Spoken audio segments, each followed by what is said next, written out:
Hermanos, muy buenas noches. Vamos a iniciar nuestra sesión de hoy jueves 30 de noviembre. Continuamos con el estudio detallado y profundo del libro de los Salmos. Y nos corresponde hoy día retomar con el Salmo 21. Y avanzaremos algunos de acuerdo al ritmo que podamos ir encontrando. No hay ningún apuro, ni tampoco hay ninguna prisa, ¿no? Entonces, tranquilos. La cuestión es disfrutarlos cada salmo, analizarlo hasta donde podamos, con las propias limitaciones, pero juntos, ¿no? Juntos encontrándole toda la riqueza que contiene. Pero antes de iniciar nuestro curso como acostumbramos, hagamos una oración inicial y se ha ofrecido nuestra hermana Cuchi. Adelante. En el nombre del Padre, del Hijo y del Espíritu Santo. Amén. Gracias te doy, Padre amado, por permitirnos reunir esta noche para escuchar y aprender más de tu palabra. Quiero hacerte una petición a nombre de todos los que nos reunimos hoy día, en que estamos estudiando cada vez más y profundizando en los salmos, que nos llenes de tu Espíritu Santo para que en algún momento nosotros también podamos elevar estas oraciones hacia ti, Señor, que te sean agradables y que salgan de nuestro corazón. Gracias por darnos al profesor Manuel Pablo, que iluminado por tu Espíritu nos va formando, nos va enseñando y nos va fortaleciendo cada semana en nuestra fe. Amén. En el nombre del Padre, del Hijo y del Espíritu Santo. Amén. Gracias, gracias Cuchi. Hermanos, con todos buenas noches. Vamos a entonces iniciar nuestra sesión y empezamos con el Salmo 21. El salmo es lo que está proyectado, es una sola carita. ¿Alguno de ustedes que pueda leerlo en voz alta?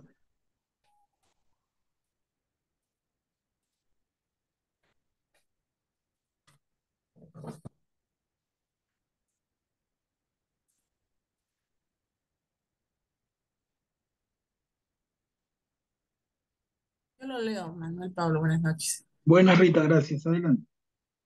Señor, el rey festeja tu triunfo. ¿Cuánto se alegra por tu victoria? Le has concedido lo que sea, lo que desea su corazón. No le has negado lo que pedían sus labios. Te adelantaste a bendecirlo con bienes, le has puesto en la cabeza una corona de oro. Te pidió vida y se la concediste. Años que se prolongan sin término. Grande es tu prestigio por tu victoria. Le has conferido honor y majestad. Le has concedido bendiciones incesantes. Lo colmas de gozo en tu presencia. Porque el rey confía en el Señor. Con la gracia del Altísimo no fracasará. Que alcance tu izquierda a tus enemigos. Que tu derecha alcance a tus adversarios. Los convertirás en un horno encendido cuando asome tu rostro, Señor. Su enojo los devora, los consume del fuego. Borrarás de su estirpe de la tierra a sus descendientes de entre los humanos. Y aunque tramen maldades contra ti y urdan intrigas, nada conseguirán, porque tú los harás huir tensando el arco contra ellos. Levántate, Señor, con tu fuerza. Cantaremos y ensalzaremos tu poder. Gracias, Rita. A ver, hermanos, tenemos este salmo número 21 que se atribuye a David y como conversamos la vez pasada, ¿no? Tiene que ver bastante con David, pero que sea David o no, no nos consta y no es lo más importante. ¿Qué cosa vemos, no? ¿Qué tipo de salmo es? Empieza claramente, Señor, el rey festeja tu triunfo, cuánto se alegra por tu victoria. Le has concedido lo que desea su corazón, no le has negado lo que pedían sus labios. Acá leemos triunfo, hay un rey que ha triunfado, el Señor le ha concedido a este rey lo que le pedía, ¿no? Te adelantaste a bendecirlo con bienes, le has puesto en la cabeza una corona de oro. Entonces, ¿qué tipo de salmo vemos? Por lo menos en esa primera parte. ¿Qué vemos? Vemos alabanza, vemos agradecimiento, Alabanza. ¿no? Sí, ¿no? Claro. Pero El luego, rey festeja tu tío. claro, Karim, pero mira, y si seguimos leyendo, un poco como que cambia un poquito el tenor, ¿no? Porque luego en la segunda columna dice que alcance tu izquierda a tus enemigos, que tu derecha alcance a tus adversarios. Los convertirás en un horno encendido cuando asume tu rostro, Señor. Su enojo los devora, los consume el fuego y sigue, ¿no? Entonces, agradeció, alabó, pero ahora como que pide, ¿no? Borrarás su estirpe de la tierra, a sus descendientes de entre los humanos. Aunque tramen maldades contra ti y urdan intrigas, nada conseguirán. Entonces ahí un poco que se sube el voltaje, ¿no? Y un poco le pide Pero, a este señor que lo ha llevado de la mano a la victoria, a este señor mismo le pide, a ver, interven y bórralos, borra su estirpe de la tierra. Pero pero, ya, sí, sí, Karim, adelante. pero lo segundo es consecuencia de lo primero, se podría decir, ¿no? O sea, al haber triunfado, al haberle concedido lo que su corazón desea, es que se ha cumplido, pues, que este, su derecha alcanzó a los adversarios, que parte del enojo y todo eso ha sido como un combustible para pelear más fuerte, ¿no? O sea, eh, la estirpe se va a desaparecer de la tierra, o sea, como consecuencia justamente de haber perdido, porque lo primero que dice es gané, ¿no? O sea, el Señor me hizo ganador, se podría decir, ¿no? Y consecuencia de haber ganado es que como el otro perdió todo eso, ¿no? O sea, perdió su estirpe, perdió todo eso, ¿no? Bueno, así lo entiendo más o menos. Sí, sí, Karim, pero yo estoy de acuerdo contigo, pero si vamos un poquito más, mira, primero el hermano salmista, el hermano que eleva esta oración, primero le agradece al Señor, ¿no? Y alaba al Señor, pero luego le pide, o sea, no solamente es que está junto, sino que le pide sobre eso. Tú me ayudaste a ganarles, ahora hay que desaparecerlo. Pero interesante notarlo, porque es un ser humano, por muy inspirado y por muy espiritual, es un ser humano. Es un ser humano que tiene en el fondo de su corazón este resentimiento horrible contra quienes han sido sus enemigos, ¿no? Sus adversarios. Entonces le pide al Señor, Señor, tú que me has llevado a la victoria, bórralos, bórralos.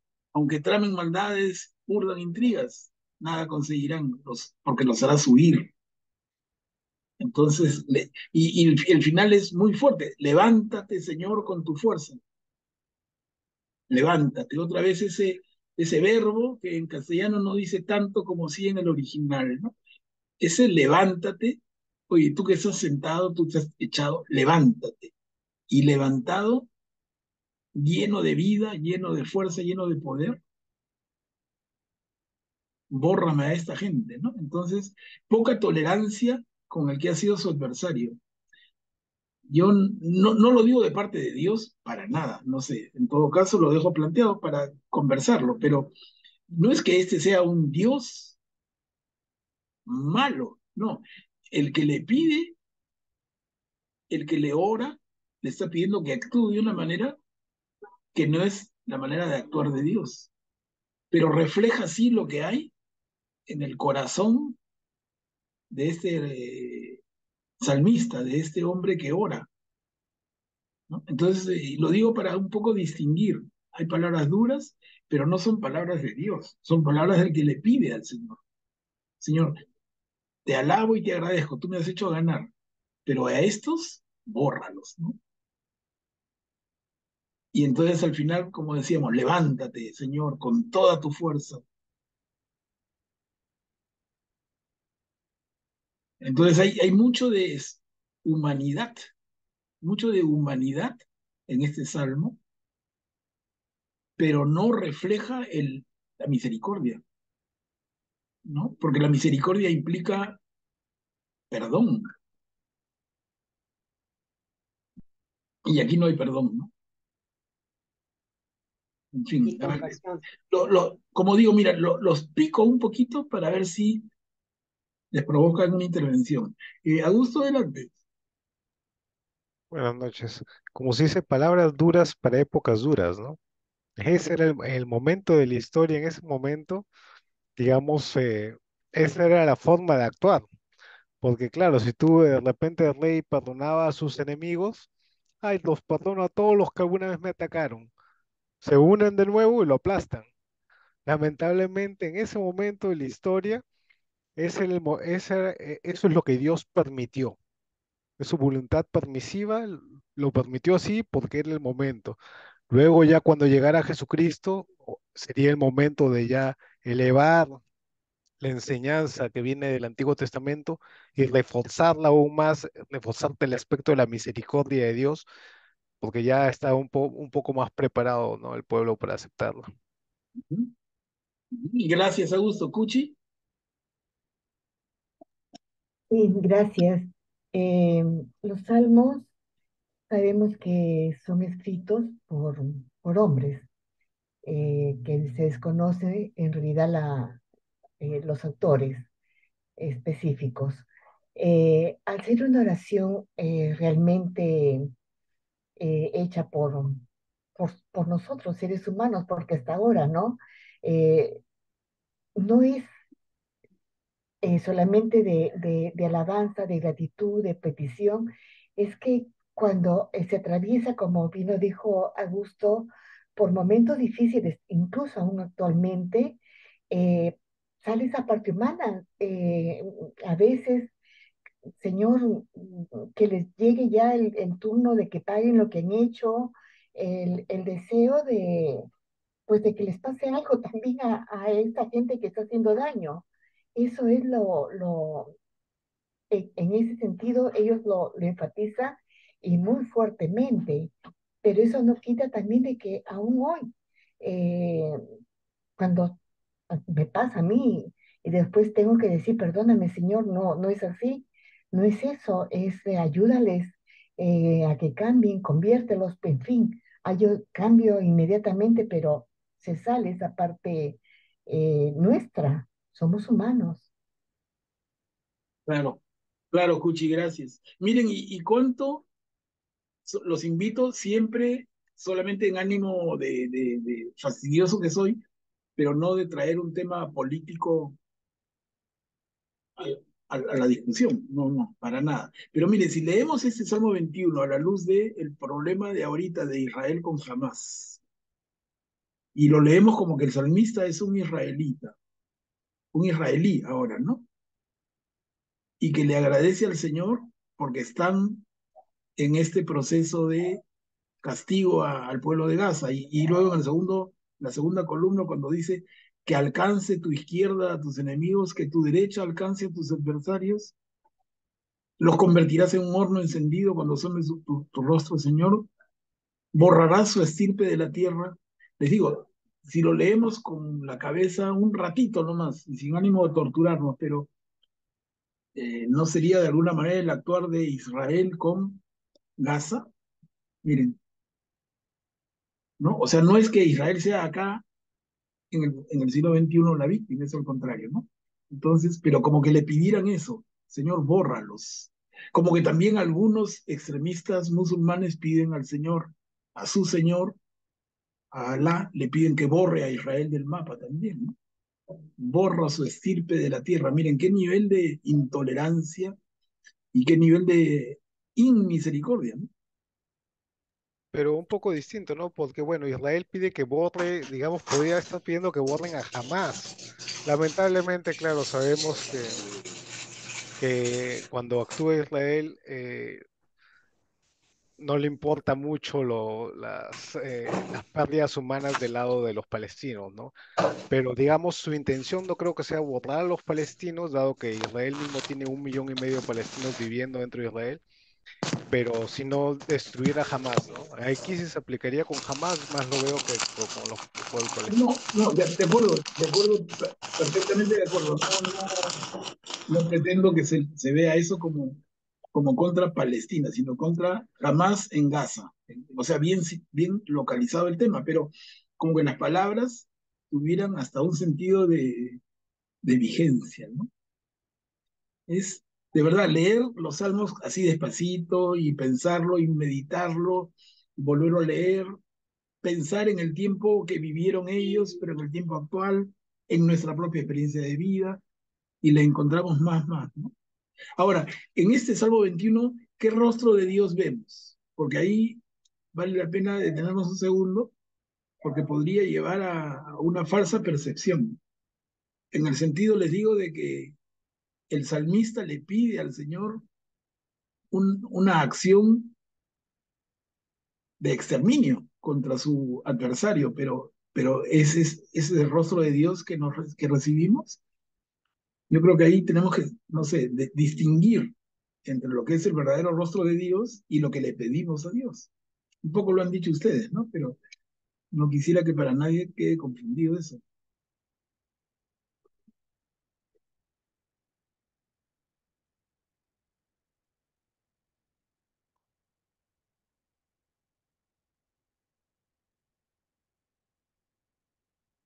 No sé, a mí les digo, me queda claro, hermanos, pero no sé si a alguno de ustedes, como dicen, les hace ruido esto, ¿no? O sea, es que ese es un Dios, el Dios de la alianza, el Dios que está con su pueblo, o es un Dios vengativo y es un Dios agresivo.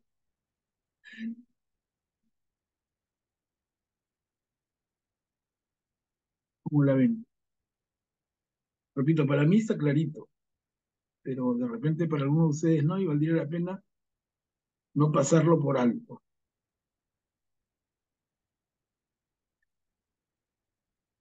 ¿no? Yo repito mi reflexión, ya la hemos hecho el otro día también.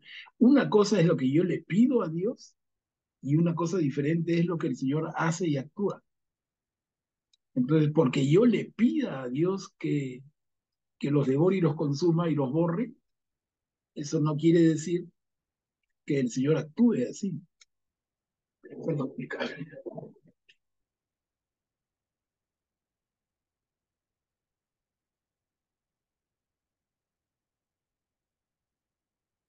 Bueno, había olvidado conectar mi cable.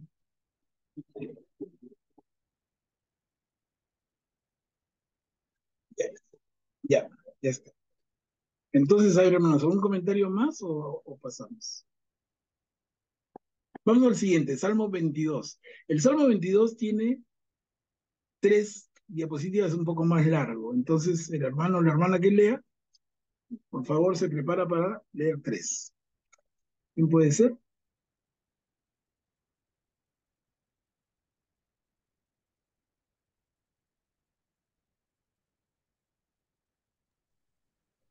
Yo puedo leer todo, Manuel Pablo, si quieres. Gracias, Guillermo. A ver. Salmo 22. Dios mío, ¿por qué me has abandonado? ¿Por qué estás ajeno a mi grito, al rugido de mis palabras?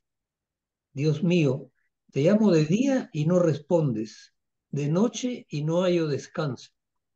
Aunque tú habitas en el santuario, gloria de Israel. En ti confiaban nuestros padres, confiaban y los ponías a salvo. A ti clamaban y quedaban libres. En ti confiaban y no los defraudaste. Pero yo soy un gusano, no un hombre, vergüenza de la humanidad, asco del pueblo. Al verme se burlan de mí, hacen muecas, menean la cabeza.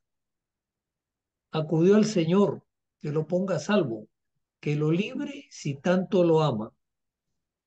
Fuiste tú quien me sacó del vientre, me confiaste a los pechos de mi madre. Desde el seno me encomendaron a ti Desde el vientre materno tú eres mi Dios. No te quedes lejos. El peligro se acerca y nadie me socorre.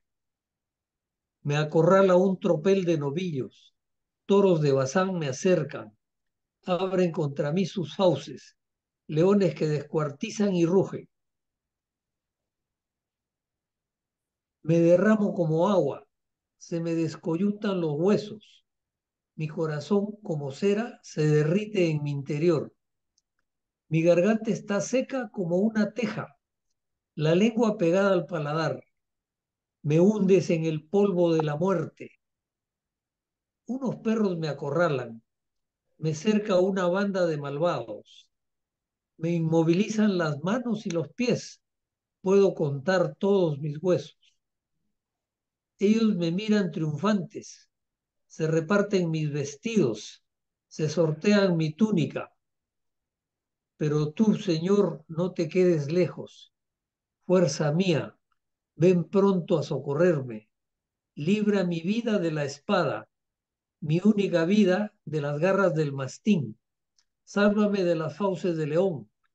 Defiéndeme de los cuernos del búfalo. Contaré tu fama a mis hermanos. Te alabaré en medio de la asamblea. Fieles del Señor, alábenlo. Descendientes de Jacob, glorifíquenlo. Témanlo. Descendientes de Israel, porque no ha desdeñado ni despreciado la desgracia del desgraciado, no le ha escondido su rostro. Cuando pidió auxilio, lo escuchó. Te alabaré sin cesar en la gran asamblea. Cumpliré mis votos ante los fieles. Comerán los pobres hasta saciarse y alabarán al Señor los que lo buscan. No pierdan nunca el ánimo. Lo recordarán y se volverán al Señor todos los confines de la tierra. Se postrarán en su presencia todas las familias de los pueblos, porque el Señor es rey, Él gobierna los pueblos.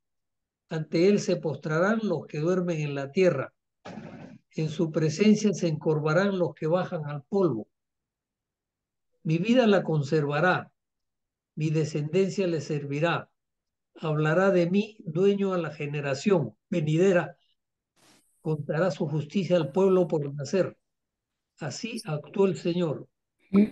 Muchas gracias, Guillermo. Muchas gracias. Miren, el salmo es un poquito largo. ¿Cómo empieza, no? Desde el saque creo que nos llama la atención esa media frase.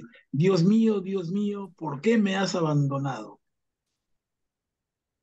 Inmediatamente creo que nos lleva a todos a recordar a quién y en qué momento.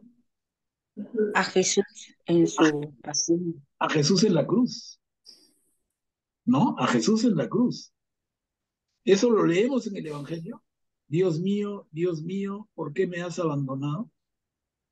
Son una de las palabras de Jesús en la cruz y están exactamente iguales, hermanos, en el Salmo 22 empezando. Por eso se dice, y lo estamos comprobando, se dice que en varios momentos de la pasión de Jesús, cuando nosotros no conocemos los salmos en este detalle, pensamos que son palabras de Jesús, pero Jesús está haciendo referencia a los salmos. Y miren, acá tenemos una clarísima y vamos a encontrar otras. Dios mío, ¿por qué me has abandonado? Esas son palabras de Jesús en la cruz, pero siglos antes son palabras del salmista. ¿Y qué nos hace pensar, no? ¿Quién puede hablarle al Señor de esta manera? Alguien que está necesitando su auxilio, antes que alguien está implorando su presencia, su ayuda, y no siente que la recibe. Y entonces le dice esto, ¿no? Señor, Dios mío, ¿por qué me has abandonado? Y añade el Salmo, miren, ¿por qué estás ajeno a mi grito? Al rugido de mis palabras, porque no son palabras que el salmista simplemente menciona, pronuncia, sino ruge, grita, ¿no? ¿Por qué me has abandonado? ¿Por qué estás ajeno a mi grito? Y añade, miren, lo hemos leído, pero para darles más énfasis. El salmista le dice al Señor, Dios mío, te llamo de día y no respondes. Te llamo de noche y no hallo descanso. aunque tú habitas en el santuario, gloria de Israel. O sea, el Señor que el salmista reconoce habita en el santuario, no le contesta ni de día ni de noche. Te llamo y no me contestas. Estás ajeno a mi grito, a mi rugido. ¿Por qué me has abandonado? Y luego, miren cómo es tan interesante esto. En ti confiaban nuestros padres. Confiaban y los ponías a salvo. Pero a mí que soy un gusano, dice más abajo, ¿no? Entonces miren cómo hay una comparación clarísima, no está implícita, explícita, clara, como diciendo, con mis antepasados, con mis padres, refiriéndose padres, abuelos y generaciones anteriores, a esas generaciones anteriores tú los cuidabas y los ponías a salvo. Pero yo que soy un gusano, no un hombre, ¿no?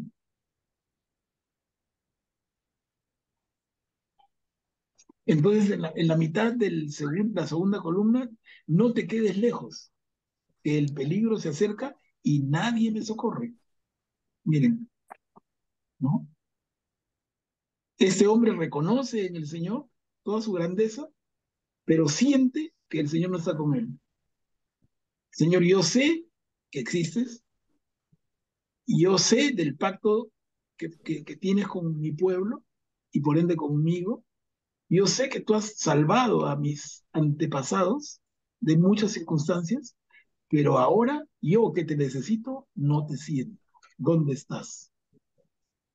Tremenda reflexión, ¿no? Miren, ¿no? Y acá en la segunda diapositiva que leyó muy bien Guillermo, ya pone la figura desgarradora de perros que lo acorralan, está cercado por una banda de malvados, me inmovilizan las manos y los pies, se reparten mis vestidos, se sortean mi túnica, cosa que también nos hace pensar en Jesús en la cruz, ¿no? Se reparten mis vestidos, se sortean mi túnica, miren. ¿No es eso lo que pasa con la túnica de Jesús? La echan en suertes, dice, ¿no? Se sortea. Pero le sigue reclamando el salmista, pero tú, Señor, no te quedes lejos. Fuerza mía, ven pronto a socorrerme, libra mi vida de la espada, mi única vida de la jarra del mastín. ¿Y qué le ofrece luego? Contaré tu fama a mis hermanos, te alabaré en medio de la asamblea. O sea, mira, Señor, te reconozco, tú ayudaste a mis antepasados. A mí no me estás ayudando, ven, ayúdame. ¿Y qué te ofrezco yo? Darte glorias, dar testimonio, ¿no? Contaré tu fama a mis hermanos. O sea, ven, ayúdame a mí y yo hablaré de ti. Yo seré tu testigo. Pero clarito, clarito, ¿no? Entonces, y termina ofreciéndole al Señor, te alabaré sin cesar en la gran asamblea. Pero ¿a partir de qué? De que el Señor le cumpla lo que le está pidiendo, y es, ven y auxíliame, ven y ayúdame. ¿Qué sería la gran asamblea? ¿Qué sería, perdón? Sí, ¿a qué se refiere con la gran asamblea? ¿A dónde? Espérate, vamos a ubicarlo. ¿A dónde lo has visto antes? Te alabaré sin cesar en la gran asamblea. Es la gran asamblea, al comienzo de esta diapositiva, es la reunión de los fieles, ¿no? Tú le puedes dar diferentes alcances, ¿no? Podrías pensar en el día del juicio final, podrías pensar en el día de la instalación del reino de Dios, o podrías Ajá. pensar, o podrías pensar En la misa. en la misa del domingo, donde Sí. los fieles reunidos, y entonces yo levantaré mi voz y daré mi testimonio de alabanza, pero no es gratis. O sea, yo te ofrezco esto, Señor, porque tú vas a venir a ayudarme ahorita, porque soy cercado, estoy a punto de que me destrocen, a punto de que desarmen mi cuerpo. Entonces tú ven, haz tu parte, así como lo hiciste con mis antepasados, hazlo conmigo, ayúdame. Y yo a partir de esa ayuda tuya te ofrezco todo esto, ¿no? Entonces, como que estás renovando la alianza de una manera muy personal, ¿no? En su momento, en su experiencia de vida, está hablando con el Señor y le dice, Señor, ¿no? Esa alianza que tú has firmado con este pueblo elegido, ok, hazla conmigo. Conmigo es el tema. Conmigo, a mí ayúdame y yo daré testimonio. Yo te alabaré y cumpliré mis votos ante los fieles. Comerán los pobres hasta saciarse y alabarán al Señor los que lo buscan. No pierdan nunca el ánimo. Miren, todas son palabras de un hermano nuestro, israelita, orando al Señor y, entre comillas, si quieren verlo así, negociando con el Señor. Porque si el Señor no actúa por lo que está hablando, y hemos leído, si el Señor no actúa, este hombre termina muerto en un ratito. Él invoca al Señor, ven, sálvame, actúa, protégeme, sácame de esto, y a cambio de eso yo te daré. Entonces hay como un intercambio, un toma y daca, que es el sentido de la alianza. En el sentido de la alianza no es que el pueblo le dice, Señor, tú eres nuestro Dios y te dedicamos nuestra vida, no, hay un intercambio.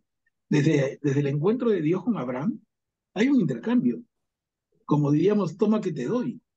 Entonces, contra esa fidelidad que le ofrecemos a Dios, que más bien Dios nos exige, eh, el Señor ofrece, en términos sencillos, como Abraham, tierra y descendencia, ¿no? Su protección, el considerarlo su pueblo elegido. Entonces, pero no es gratis. O sea, el Señor te va a tener como elegido contra una fidelidad absoluta que tú le vas a brindar. Y en este momento el Salmo recrea esa figura. No sé si me explico, pero recrea. O sea, eso que es una alianza histórica, no, conmigo se vuelve a dar. Renuevas, en mi experiencia de vida, renovamos la alianza. Tu protección a cambio de mi absoluta fidelidad.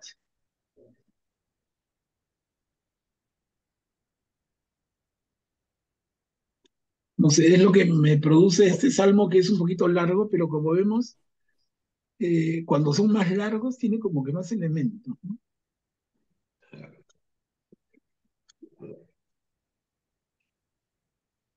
¿Sí? ¿Alguno de ustedes, hermanos, quiera participar? A gusto, adelante. Sí, si lo vemos plasmado en la figura de Jesús, pues hay muchas cosas que calzan, ¿no? Como lo marcas, sé que está como una teja en mi garganta, ¿no? Cuando decía tengo sed, ¿no? Y le dieron de beber vinagre. Me rodeé una jauría de perros. Perros también puede referirse a aquellos a los perseguidores, ¿no? Me asedia una banda de malvados. Una traducción más literal en la siguiente frase es, han taladrado mis manos y mis pies. Calza perfecto con la crucifixión. Sí. Puedo contar todos mis huesos y sus huesos no fueron rotos, sino le clavaron una lanza en el costado, no le rompieron las piernas, ¿no? Eh, Se reparten mis ropas, se echan suerte de mi túnica, también igual. Y luego, ¿cómo se ve al final? Pero es un salmo en que pide ayuda al Señor, la desesperación de su parte humana, de Jesús, se puede ver, pero también es un salmo en que dices, si bien estoy en un momento dificilísimo, ahora sé que Dios al final triunfará. Es un salmo, esas palabras de Jesús, Eloí, Eloí, se ve, Lama Sabatini, sí, lema sabactani, ¿no? claro. Esas palabras implican no solo el abandono que siente de Dios, pero también digamos, el triunfo de Dios al final, ¿no? Bien, bien, perfecto. De acuerdo. De acuerdo, hermanos. ¿Alguien más que quiera aportar?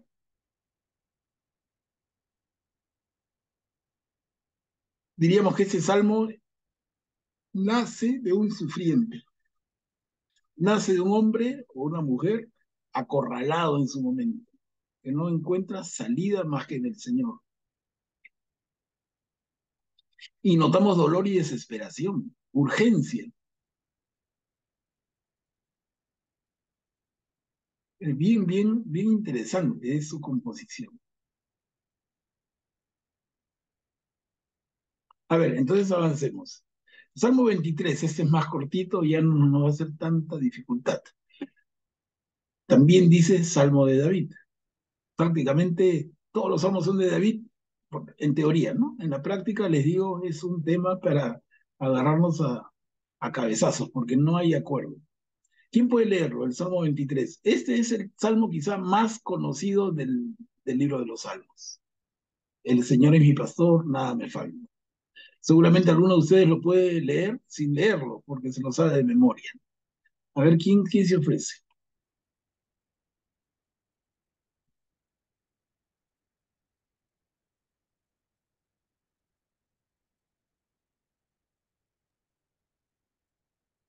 Yo lo leo. Gracias, Julia, adelante. El Señor es mi pastor, nada me falta. En verdes praderas me hace reposar. Me conduce a fuentes tranquilas y recrea mis fuerzas. Me guía el sendero adecuado, haciendo gala su oficio. Aunque camine por lúgubres cañadas, ningún mal temeré, porque tú vas conmigo, tu vara y tu bastón me defienden. Preparas ante mí una mesa en presencia de mis enemigos, me unges con perfume la cabeza y mi copa rebosa. La bondad y el amor me escoltan todos los días de mi vida y hablaré en la casa del Señor a lo largo de mis días. Gracias, Julia. Miren, qué salmo tan bonito y tan conocido. Yo no sé, yo me atrevo, solo mejor opinión, pero es el salmo más conocido de todos los 150. El Señor es mi pastor, nada me falta. En verdes praderas me hace reposar, me conduce a fuentes tranquilas y recrea mis fuerzas. Me guía el sendero adecuado haciendo gala de su oficio. ¿Y cómo terminan, no? La bondad y el amor me escoltan todos los días de mi vida y habitaré en la casa del Señor a lo largo de mis días.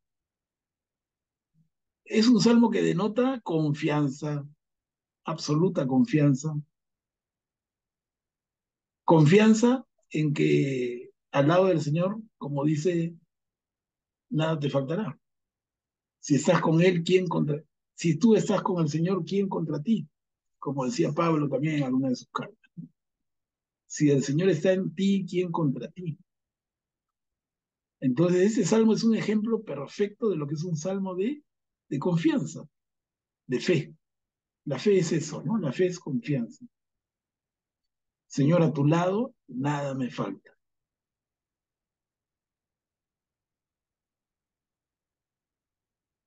Es corto, es tan positivo y por eso bien ganado su espacio, ¿no? Como el salmo más conocido. Yo creo que en una encuesta de 100 personas, 99 van a identificarse con este salmo antes que con otros.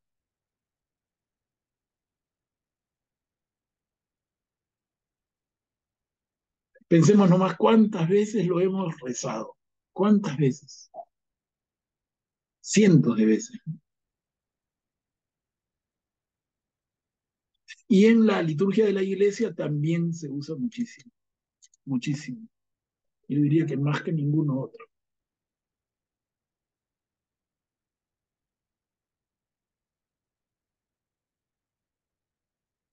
Sobre este salmo, hermanos, hermanas, ¿algún alcance, algún comentario?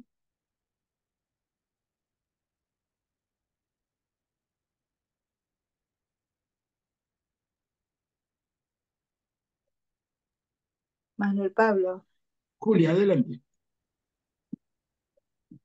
la imagen, la imagen que nos da del pastor en este salmo es tan grande, ¿no?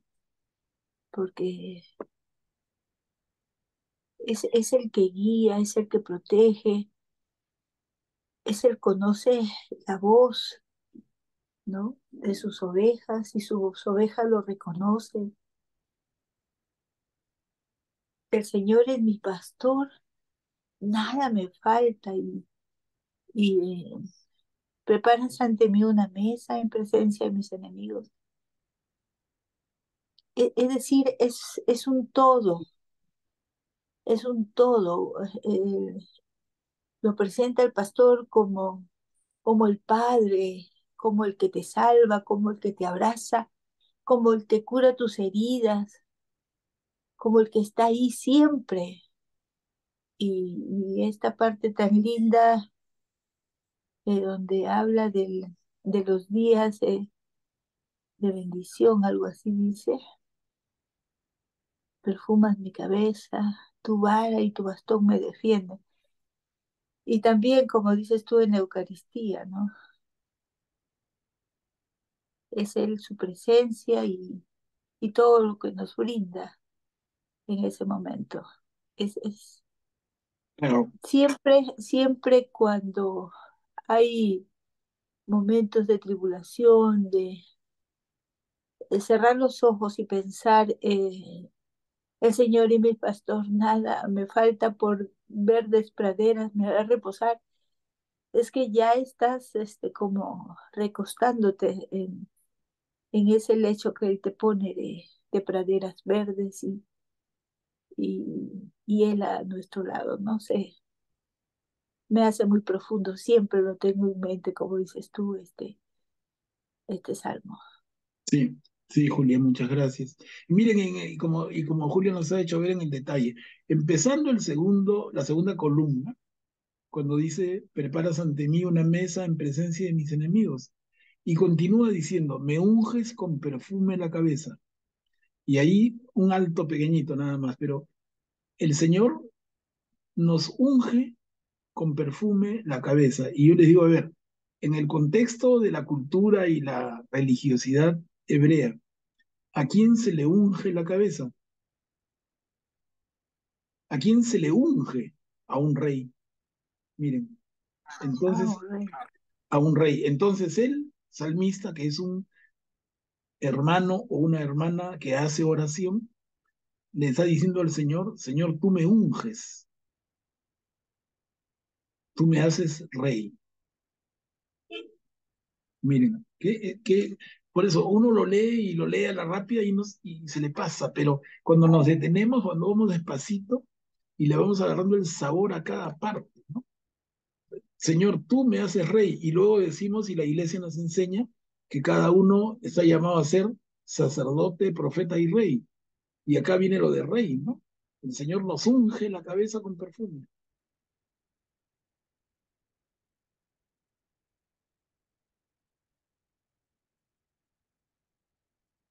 Es muy lindo.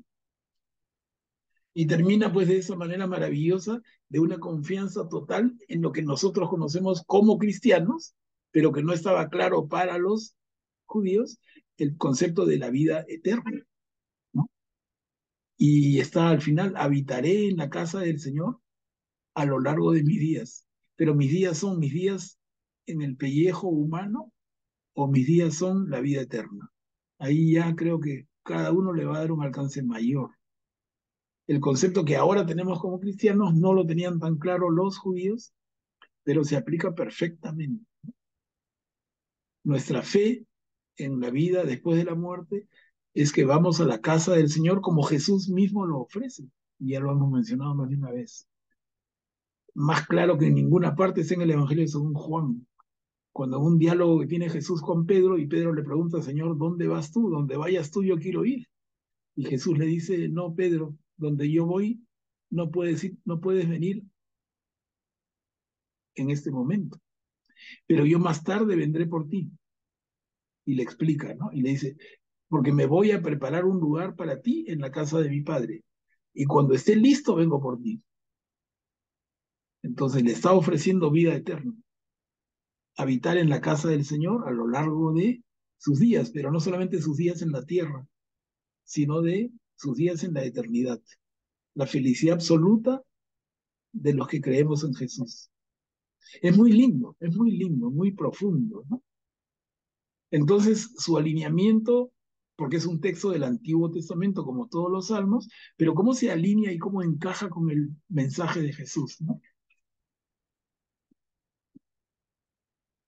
Como que si somos solamente judíos más ortodoxos, podemos entenderlo en su manera más limitada también, ¿no? Y también nos va a hablar. Pero para los cristianos nos dice mucho más. ¿Alguien más, hermanos? A ver, para darles la palabra o si no avanzamos.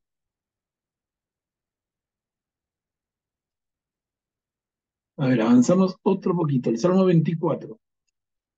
Otro salmo en una sola diapositiva y también se atribuye a David. ¿Quién puede leer?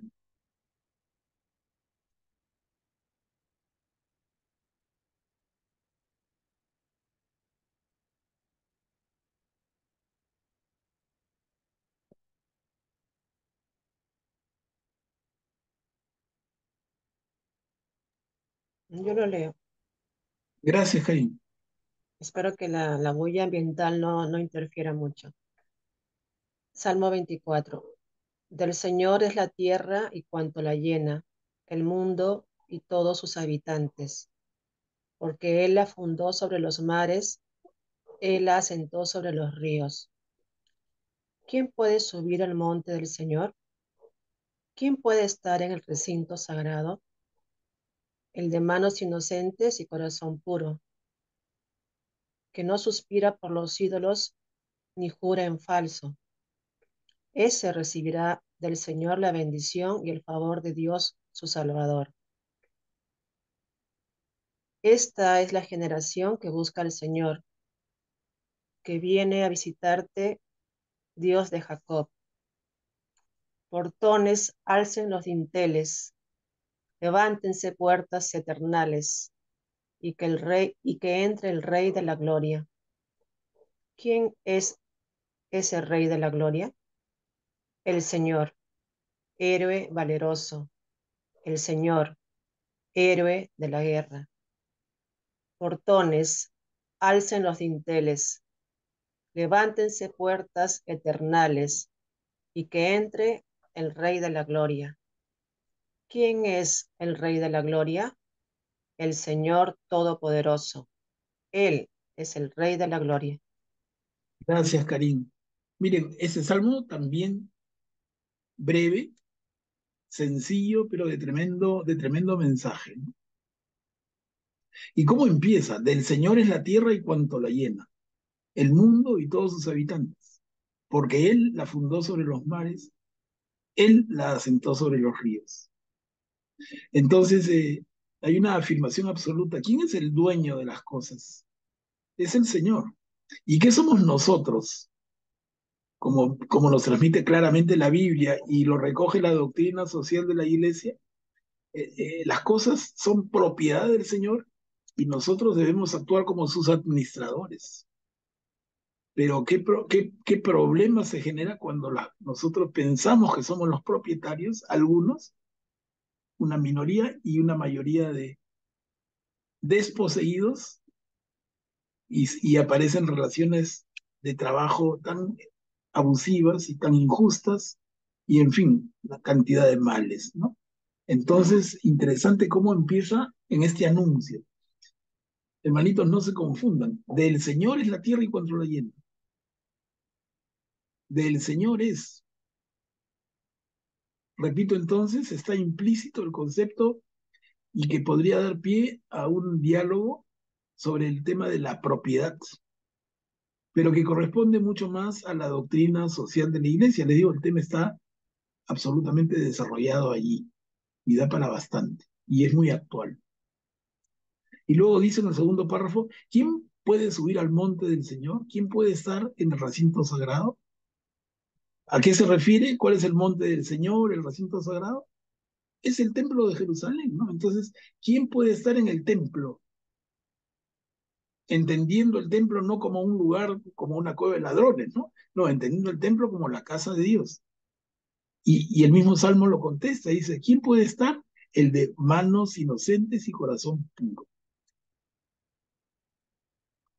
Y recordamos una de las bienaventuranzas del Evangelio según Mateo capítulo 5, cuando nos dice, bienaventurados los de corazón limpio, porque ellos verán a Dios. ¿No? Acá el Salmo, miren, siglos antes se pregunta, ¿y quién puede subir a la casa del Señor? Los de corazón limpio. El que no suspira por ídolos ni jura en falso. Y pueden parecernos, hermanos, palabras de relleno, pero no lo son para nada. Por favor, tengamos siempre presente que el drama del pueblo de Israel ha sido justamente el suspirar por ídolos y jurar en falso, contra lo que uno podría pensar ilusionado, ¿no? De un pueblo santo y maravilloso, no. Estos eran unos bandidos como podemos serlo nosotros, ¿no? Y fallaban a cada rato y le sacaban la vuelta a Dios y adoraban a Dios, Yahvé, pero también a otros dioses. Y ya les hablé de David y Salomón, que por enamoradores que eran y enamoradizos se casaban con mujeres paganas que tenían otros dioses.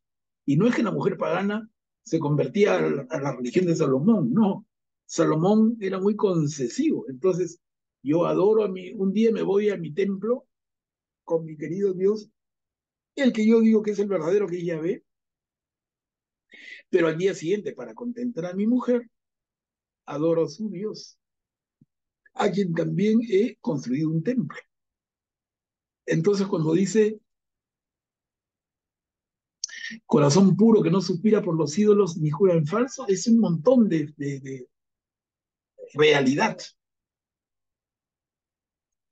No son palabras dichas por decir.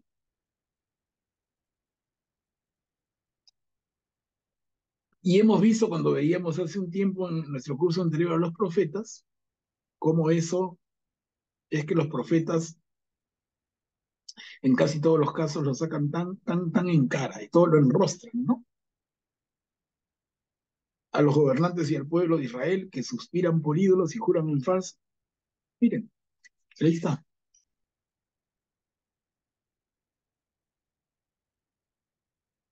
Y luego en el tercer párrafo, esta es la generación que busca al Señor, que viene a visitarte, Dios de Jacob. Claro, es el Dios de Abraham, pero interesante detalle, si nosotros recordamos en el himno nacional del Perú, en el párrafo, no recuerdo cuál es el número, pero que se canta también y habla del Dios de Jacob, ¿no?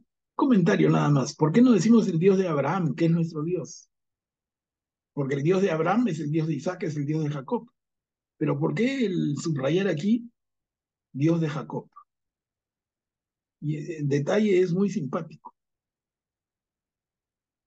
Porque miren, porque el Dios de Jacob no es el mismo que el Dios de Abraham en un sentido riguroso.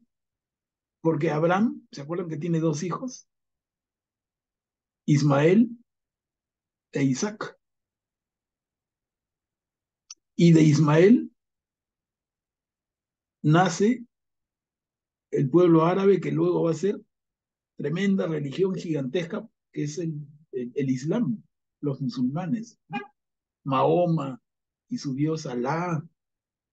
Entonces, Mahoma va a estar absolutamente en la idea de que el Dios del judío y el Dios del cristiano es su mismo Dios. Se llama diferente por idioma, por lo que fuere, pero el Dios de los judíos y el Dios de los cristianos es el mismo que el Dios del musulmán.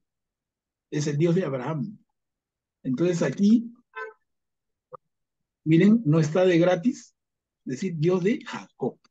Ok, mira, no te me confundas, no es el Dios de Abraham, es el Dios que Abraham le transmitió a Isaac y a Jacob. Y de Jacob sí ya venimos. Acá no hay metido ningún árabe, musulmán, ni no está metido Mahoma, ni nadie.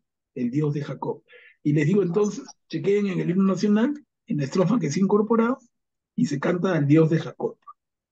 Sí, Es como hacer un deslinde, ¿no? Entre uno y otro, ¿no? Sí, así es, así es. No, y les digo, no es tampoco nada de que rajarse las vestiduras, pero para tenerlo un poquito como atento, ¿no? Adelante, Augusto. Y una pregunta, pero aquí en el momento en que se escribe los salmos es muchos siglos antes de que aparecieran los musulmanes, ¿no? ¿Por qué en este momento menciona el Dios de Jacob? ¿O es por identificar, digamos, a Israel más cercanamente, ¿no? No sé. Bueno, no es que ya, sí, buen punto, excelente punto, pero ya estaba, de hecho, Ismael y su descendencia, pues, los ismaelitas, ¿no? Los ismaelitas, Ismael es tan hijo de Abraham como Isaac.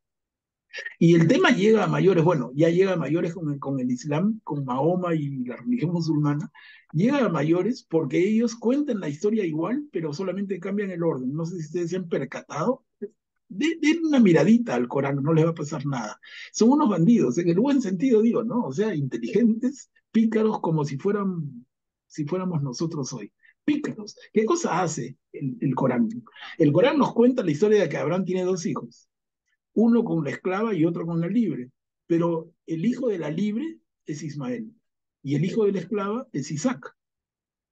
Solamente ahí, entonces, tú lees y dices, caramba, es igualito lo que he estudiado, es otra religión igualita. Pero dense cuenta el detalle, ¿no? Solamente que Ismael y Isaac cambian de roles y el hijo legítimo y el heredero legítimo del linaje de Abraham es Ismael. Y a ellos existían, de hecho, para este tiempo. Entonces, Ismael tiene descendencia, los ismaelitas que van formando pueblos, que son el origen de todo el pueblo, gran, gigantesco pueblo árabe, ¿no? Entonces, miren, desde ahí ya está este tema. En el Salmo se trasluce un sentido que no tenemos más elementos, les digo, pero que podría investigarse. ¿Por qué el salmista ya en aquel siglo tan antiguo está diferenciando al Dios de Jacob, que no es el mismo que el de Ismael? Y tú dirías, ¿y por qué no es el mismo? Y el tema, les digo, es para un montón de Claro. reflexión. Es un montón de reflexión en la que sale. Es un montón de reflexión la que sale. Les digo, como ya les conté una vez, van a pasar los siglos y siglos, siglos, y va a venir el tiempo de Jesús, y van a venir siglos después de Jesús, y va a venir la época más reciente, más o menos el siglo X, XI, XII, XIII, o sea, de San Francisco de Asís para acá, de las cruzadas para acá, para nosotros, ¿no? Se va a formar un gran reino, un gran imperio árabe musulmán, que es el imperio turco otomano. Y en el imperio otomano va a haber un gran gobernante reconocido por propios y ajenos, que es el sultán Suleimán, conocido en la historia como Suleimán el Magnífico. Ya les conté la anécdota, ¿no? Cuando en Europa, en el siglo XIV, XV, arrancan a los judíos porque le dicen te largas y los largan de todas partes, o sea, de la Europa conocida hoy. Mira, a los judíos los votan de España, de Portugal, de Francia, de Italia, de Alemania, de todas partes los votan y tú dices, oye, ¿y dónde se fueron? Se adelantó Hitler, esa parte no la conocía, ¿no? ¿Desaparecieron los judíos? ¿No fue con Hitler que murieron 6 millones? No, otro tanto salieron antes expulsados de Europa. ¿Y dónde fueron a parar? Es la pregunta que uno no se hace, ¿no? Pero donde fueron a parar fue al imperio turco otomano, al imperio otomano, al imperio de Suleimán el Magnífico, que era un tremendo líder del Islam musulmán. Entonces, los cercanos a Suleimán le preguntan, con todo respeto, como se merece una autoridad absoluta, como era el sultán, ¿no? Como un emperador, un faraón, absoluto rey. Le dicen, sultán, con todo respeto te pregunto, ¿por qué dejas que estos entren acá? ¿Por qué dejas que estos judíos vivan con nosotros? Y también algunos cristianos. ¿Pero por qué lo permites? Y la respuesta de Suleimán es extraordinaria, hermanos. Extraordinaria. Y yo no me canso de repetirla. Suleimán, con la inteligencia que ojalá tuviéramos nosotros, Suleimán responde y dice, ¿saben por qué los dejo entrar a nuestro territorio? Porque su Dios es el mismo que nuestro Dios. O sea, Suleimán, el gran emperador musulmán, reconoce que Yahvé y Alá son el mismo Dios. Que le han puesto otro nombre es el mismo, porque es el Dios de Abraham. Entonces aquí, vuelvo al Tuma, Dios de Jacob. Ya deslindamos, ¿no? Deslindamos. Ahí los hermanitos siameses ya les metieron bisturí muy fino y los separaron. Pero es interesante, les digo, no agotemos el tema, solamente lo comparto con ánimo de despertarles más inquietud y hacerlos más estudiosos. O sea, realmente estos son temas en los cuales creo que la vida no nos alcanza para seguir aprendiendo, pensando, buscando. Y seguramente hay mucho más. Yo conozco un poco. Seguramente van a poder encontrar ustedes, los más curiosos, van a encontrar muchos más elementos. Pero hay de esto y bastante. Y pensar que luego ese pueblo que decía su Dios y mi Dios es el mismo, ahora nos peleamos porque con el argumento de que cada uno defiende a su Dios. Cuando el gran emperador que ellos tuvieron, el gran sultán, enseñó lo que nadie quiso escuchar. Tenemos el mismo Dios. Entonces, el Dios de los judíos, el Dios de los cristianos y el Dios de los musulmanes es el mismo.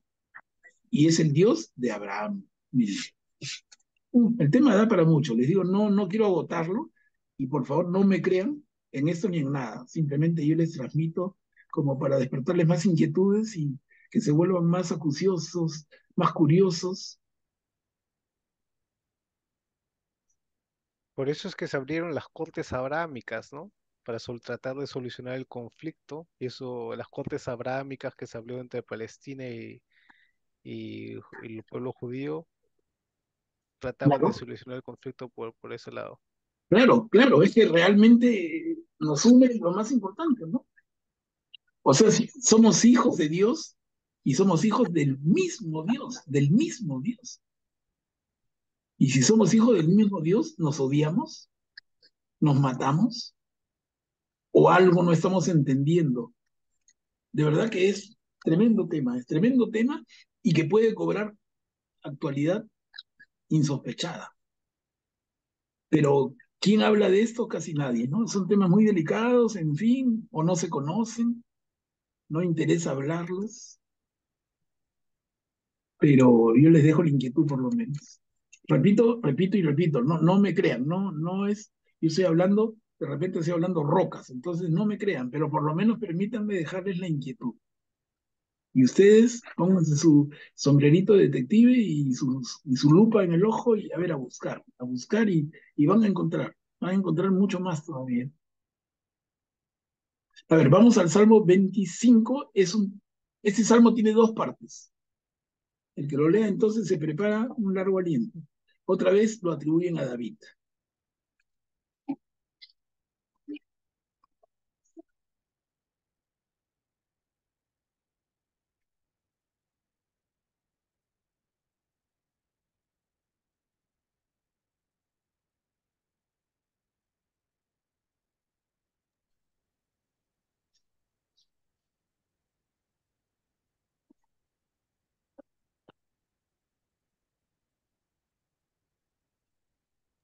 Yo lo leo.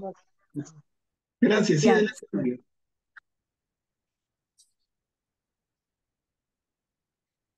A ti, Señor Dios mío, elevo mi alma, en ti confío, no quedé defraudado.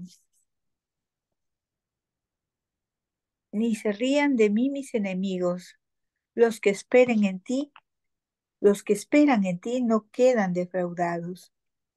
Queden defraudados los que traicionan por nada. Indícame, Señor, tus caminos. Enséñame tus sendas, encamíname fielmente. Enséñame, pues tú eres mi Dios Salvador, y en ti espero todo el día. Recuerda, Señor, que tu ternura y tu misericordia son eternas. No recuerdes mis pecados juveniles y mis culpas. Acuérdate de mí según tu amor por tu bondad, Señor. El Señor es bueno y recto, indica su camino a los pecadores. Encamina rectamente a los humildes, enseña su camino a los humildes. Las sendas del Señor son amor y fidelidad para los que guardan los preceptos de su alianza. Por tu nombre, Señor, perdona mi grande iniquidad. ¿Hay alguien que respete al Señor? Él le indicará el camino que ha de elegir. La felicidad será su morada y su descendencia poseerá la tierra. El Señor se confía a sus fieles y les revela lealmente su alianza. Mis ojos están fijos en el Señor, que Él secará mis pies de la red. Él sacará mis pies de la red. Vuélvete a mí y ten piedad, que estoy solo y afligido. Alivia las angustias de mi corazón y sácame de mis congojas. Mira mi aflicción y mi fatiga y perdona todos mis pecados. Mira cuántos son mis enemigos, cuán violento el odio que me tienen. Protege mi vida y líbrame. No me avergüence de haberme acogido a ti. La rectitud y la honradez me custodiarán porque espero en ti. Salva, oh Dios, a Israel de todas sus angustias. Gracias, Julia. Entonces acá vemos, en este salmo vemos súplica, pero vemos confianza, ¿no? A ti, Señor Dios mío, elevo mi alma, en ti confío. No quede defraudado, ni se rían de mí mis enemigos. Los que esperan en ti no queden defraudados los que te traicionan por nada. Enséñame, Señor, tus caminos, enséñame tus sendas. Miren. Recuerda, Señor, como que el Señor necesitará que se lo recordemos, ¿no? Recuerda, Señor, que tu ternura y tu misericordia son eternas. No recuerdes mis pecados juveniles y mis culpas. Claro, y el Señor ha ofrecido eso, ¿no? Acuérdate de mí según tu amor por tu bondad.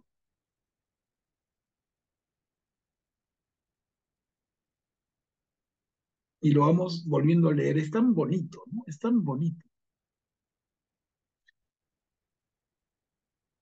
Una consulta, Sí, Manuel Pablo. Karin, sí. Bueno, es un paréntesis porque no tiene, bueno, tiene algo de relación, pero ¿tú sabrás si hay alguna condición para escoger los salmos en la misa diaria? O sea, ¿cuál es el criterio para seleccionar qué salmo va en qué ciclo y todo eso? ¿O cómo Sí. hacen esa selección de los... Ahora, en el año litúrgico se leen los 150 salmos que hay, que tú dices que hay, o son, hay un casting, se podría decir, de salmos ahí. No, claro. A ver, interesante punto. No se leen todos. Y además el que se lee no se lee completo. Creo que nos queda claro. Ahora, la primera parte de la intervención es bien, hace pensar, ¿no? ¿Con qué criterio se escogen? Y el criterio es bastante sencillo, digamos, decirlo. Ahora, hacerlo, échate a trabajarlo, ¿no? Pero el criterio es el siguiente. Lo que marca la lectura del domingo es el Evangelio. Y lo que se busca es alguna parte de qué salmo encaja mejor con ese Evangelio para hacer una unidad de comentario, ¿no? Entonces yo busco, a partir del Evangelio, que es el ancla del domingo, de la liturgia de la palabra en el domingo, yo tengo como ancla inamovible el, la perícopa del Evangelio según tal o cual evangelista. Segundo, yo tengo la tarea de buscar en el Antiguo Testamento, y, además, un salmo y además en alguna carta apostólica, textos que acompañen y le den el sentido completo al texto del Evangelio. Ese es ese es el criterio. Me parece interesante tu pregunta, por eso me detengo un poquito, ¿no? Entonces, ahora, explicarlo es más fácil que hacerlo. Si no, haz la prueba, ¿no? Mira, el domingo va a tocar tal perícopa de tal evangelio. A ver, tú escoge qué lectura del Antiguo Testamento, luego la respuesta que se va a dar a través de la lectura de qué salmo, ¿no? Luego una carta apostólica o evangélica y luego arma la unidad y arma la homilía, que sería el comentario del sacerdote sobre la unidad del texto, porque si vemos el sacerdote del domingo, generalmente no comenta solo el Evangelio, aunque se centra, pero hace un comentario que engloba las 4 lecturas. El domingo son 4 lecturas, ¿no? Lectura del Antiguo Testamento, lectura de un trozo de Salmo, lectura de una carta de Pablo o alguna otra carta evangélica, Y el Evangelio mismo. y el Evangelio mismo. Entonces, darle unidad a esas 4 cosas. Ese es el criterio. Repito, es más fácil decirlo como lo estoy haciendo yo que hacerlo, ¿no? Anda, échate a ver cuál sería, y la iglesia lo ha hecho por siglos, ¿no? ¿Cuál sería el texto, y en el caso del Salmo, que mejor acompaña a ese evangelio? Pero definitivamente no están los 150. Y no están todos. Se leen partes.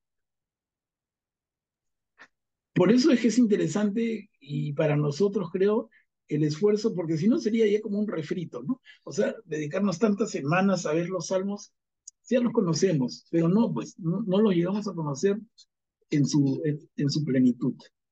Acá en este, entre comillas, curso, no nos salvamos de leer alguno de ellos, ¿no? Le dedicamos un tiempo a cada uno. Y unos son, no sé, más lindos, otros son más complicados, otros son más cortos, otros son más largos, pero la idea es verlos todos. Y como dijo una hermana al comienzo de esta reunión, ¿no? Ojalá que esto sea motivo de nuestra propia oración, que estos salmos orienten nuestra oración. Sería lo más lindo. Sí, Augusto, adelante. Solo para dar un dato interesante, eh, entre los 3 ciclos que tiene la iglesia, de los 3 años donde se lee el ciclo A, B, en total, sin contar los salmos, se llega a ver el 13,5% del Antiguo Testamento, el 54,9% de todo lo que es el Nuevo Testamento sin contar los evangelios. De los evangelios se llega a ver del 89,8%. Y en total, del total del Nuevo Testamento, el 71,5%, ¿no? O sea, si sigues todos los días las lecturas, los salmos y los evangelios diarios, vas a terminar conociendo gran parte del Nuevo Testamento y una pequeña parte del Antiguo Testamento, ¿no? Las partes que tienen que ver más con, con, con Jesús generalmente. Qué interesante, Augusto, esto que has compartido. Yo te agradecería, mira, no tenía ese dato tan preciso. Pásamelo a mi WhatsApp personal y yo lo voy a compartir con todos en el chat de grupo, porque me parece un datazo, ¿no? O sea, uno puede sospechar que por ahí va la cosa, pero tú estás dando eh, resultados de una investigación que debe ser muy seria. Tomémosla, ¿no? Tomémosla, de verdad valioso. Ahora, añadir que tú lo dijiste, pero estos números sobre la base de los 3 años litúrgicos, o sea, el ciclo A, el B y el C. O sea, no es que sea lo que Augusto ha dicho, el resultado de un año de lectura bíblica en la iglesia, sino de 3 años de lectura bíblica en la iglesia. Imagínense. Y luego regresamos al A, que es el Evangelio según Mateo, luego al B, que es el que vamos a empezar este domingo con el Evangelio según Marcos, y luego el C, Lucas, y nuevamente ABC, ABC. O sea, cada 3 años la iglesia hace una vuelta al ruedo en las lecturas. Y en esa vuelta al ruedo de 3 años, miren las cifras que nos comparte Augusto, ¿no? Interesante. Entonces, si no hacemos un estudio adicional nosotros, nos quedamos en esos porcentajes pequeños, ¿no? Conociendo, bueno, una parte del Evangelio sí, un buen porcentaje, pero del resto del Nuevo Testamento menos y mucho menos del Antiguo, ¿no? Claro. Estamos en la orilla recién. Sí, sí, pero por eso es que es bueno estudiar. Por eso, yo digo, de verdad no me canso nunca y personalmente lo disfruto, me enriquece, fortalece mi fe y me enriquece, no sé, es como agüita fresca para la chacrita interna, ¿no? Riego mi chakra para que mi tierra sea siempre buena y eso tenemos que hacer todo. La palabra de Dios está ahí y la iglesia hace buen esfuerzo y la liturgia de la palabra los domingos hace un esfuerzo ordenado, sistemático, universal además, pero hay que hacer más nosotros. Por eso un grupo como el nuestro que se reúne una vez a la semana o en algunos casos con otros nos reunimos 2 veces, me parece es un esfuerzo que bien vale la pena para conocer más la palabra de Dios. Miren, y a pesar de eso, varios de ustedes sentirán, oye, yo me reúno con este loco martes, jueves de la noche y todavía queda corto. Voy a mi misa del domingo y todavía queda corto. Claro, claro que queda corto. Lo que estamos haciendo es casi como que descubriendo un mundo extraordinario, pero la linda noticia es que esto no está reservado para los ricos, que tengan mucho dinero porque tienen que tomar unos viajes en cruceros de 5 estrellas. No, esto es, hermanita, cómprate tu Biblia y léela. Y para que no te pierdas, hagámoslo juntos, ¿no? Porque el peligro de leerla solo es que terminas formando tu propia secta. Esa es la triste realidad. Uy, cada loco, yo escucho, siempre paro con escuchando conferencias y temas que el WhatsApp cuelga tanto, ¿no? Y cada loco más bravo que el otro. Como que hay algunos que son realmente hermosos, pero el peligro de leer solo es grande. La idea, y lo que yo les repito lo que la iglesia nos enseña, y es leer la Biblia en comunidad de fieles. Y nosotros, el grupo de los martes o el grupo de los jueves o ambos, somos una comunidad. Somos una comunidad de seguidores de Jesús con nuestras carencias, nuestras limitaciones, pero que le ponemos todo el corazón para ir conociendo su palabra, ¿no? Yo creo que ese es el gran valor. Lo demás es lo de menos. Guillermo, adelante. Sí, quería saber cuál es la fuente de esas estadísticas que ha contado Augusto. Claro, vamos a compartirla. Mira, que Augusto me va a pasar por WhatsApp esos números y con la fuente de haber algún estudioso que ha hecho esto, o más de uno, y lo compartimos. Vale la pena. Me parece interesante. Porque si no, es que nos queda un poco la sospecha, ¿no? Pero acá la cosa se pone bien. Yo confío en que sea una buena fuente. No creo que nadie se lance a dar porcentajes tan precisos si no ha hecho el conteo. Que si tienes paciencia, tú lo puedes hacer también, ¿ah? Pero te vas a meter una quemada de pestañas brava. Agarras tu calendario litúrgico del ciclo A, B y C y empiezas a contar y a ver y a ver y a ver, a ver hasta que... Y sale, pero es un trabajazo. Supongo que la base de la información de la que Augusto va a terminar de compartir es de la propia iglesia. Ahí los estudiosos sobran, ¿no? Han dedicado durante siglos su Creo vida que es un entera. sacerdote que ha hecho este estudio y es publicado por Catholic Answers, o sea que están haciendo referencia a ese estudio que ha hecho este sacerdote. Claro, sí, sí, sí, debe ser, debe ser. Bacán, Augusto, buen aporte, mira, como siempre, buen aporte y nos enriquecemos todos. A ver, el Salmo 26. El Salmo 26, para quedar aquí hoy día, es una sola cara. Otra vez, Salmo de David. ¿Quién puede leerlo? Yo puedo leer. Gracias, Carmela. Sí. Salmo 26 de David. Júzgame, Señor, que obro con honradez. Si confío en el Señor, no vacilaré.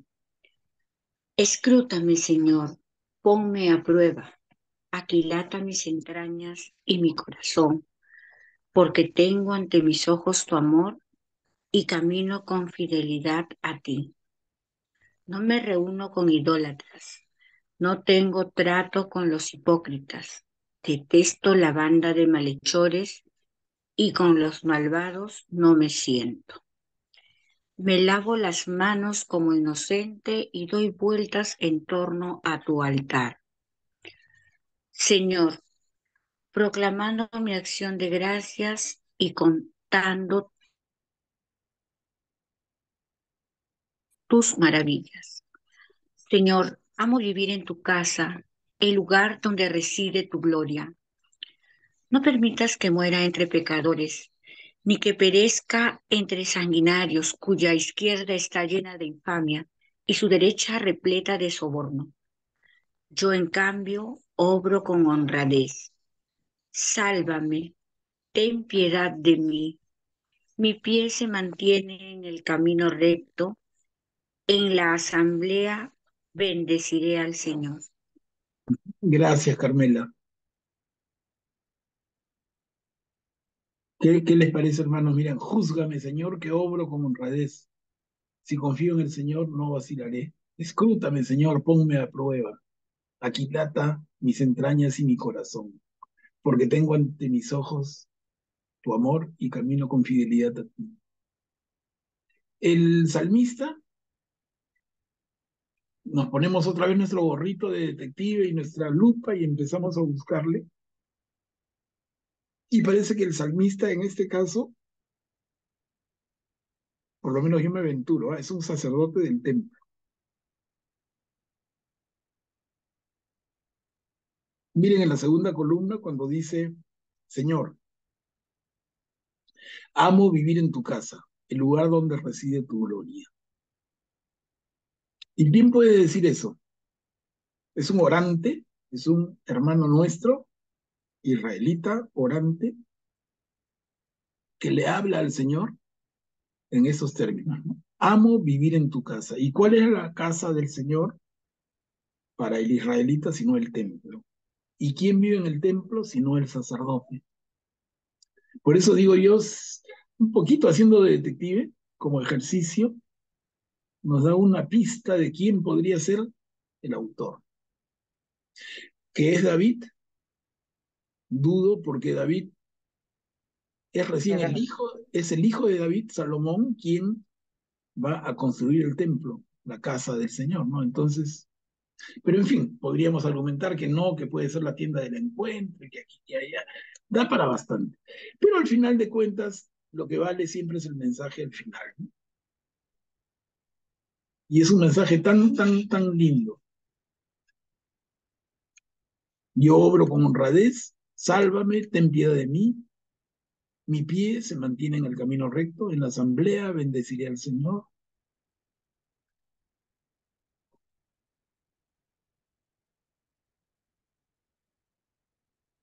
Otra vez es un salmo en que se transmite una tremenda confianza en el Señor, pero también tiene de súplica, ¿no? No permitas que muera entre pecadores.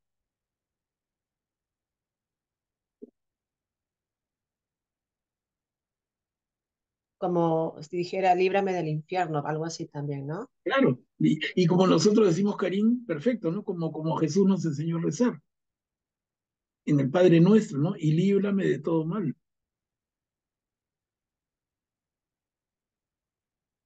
O sea, otra vez, el Salmo que es parte central del Antiguo Testamento se da la mano con Jesús en el Nuevo Testamento. No permitas que muera entre pecadores. Líbrame, Señor, de todo mal, rezamos en el Padre Nuestro.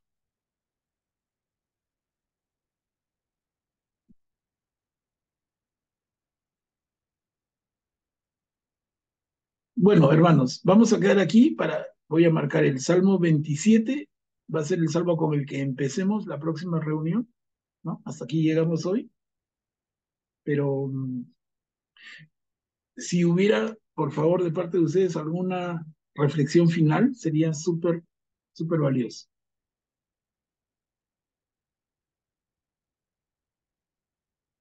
¿Cómo vamos hasta ahora? Miren, hemos leído y estudiado 26 salmos, son 150, o sea, nos falta un buen poco, pero lo que estamos viendo hasta ahora nos sirve, sentimos que es un esfuerzo útil, o mejor, o mejor otro tema, porque hay 1000 temas más, ¿no? Pero vale la pena este esfuerzo que estamos haciendo, esta, esta paciencia que estamos mostrando, o ya estuvo bueno. No sé, ustedes me dicen, ¿vale la pena? Manuel Pablo, yo pienso que para cada uno de nosotros es riqueza la que presenta los salmos, riqueza espiritual, de palabras que llegan al alma. Tiene diversidad de peticiones, de alabanza, de adoración, y a mí me parece excelencia de palabras y de meditación y todo lo que el salmista expresa. Eh, yo sí, de verdad que está muy bueno y Comparto contigo, Julia, comparto contigo, y si se trata ahora de poner un voto, yo lo pongo al lado de tu voto en ese sentido de continuar, ¿no? Pero siempre sí, dándole la oportunidad que alguien diga, no, ¿sabes qué? Tengo otra idea. Pero yo pienso como Julia, creo que vale la pena, y sobre todo porque es importantísimo, pero que además que es tan poco conocido, ¿no? De verdad. Para muchos de nosotros debe ser como que primera vez que agarramos los salmos uno por uno, porque uno tiene una cierta cultura, y, los salmos yo sé lo que son, pero a ver uno por uno y deteniéndonos en el mensaje de cada uno y en la circunstancia que podamos encontrar, es un esfuerzo que creo que vale la pena. Y creo que los que perseveremos, finalmente vamos a salir muy enriquecidos. A ver, sigamos entonces en ese propósito, pues. Próximo jueves nos juntamos a las 8 y vemos el Salmo a partir del 27. ¿Ok?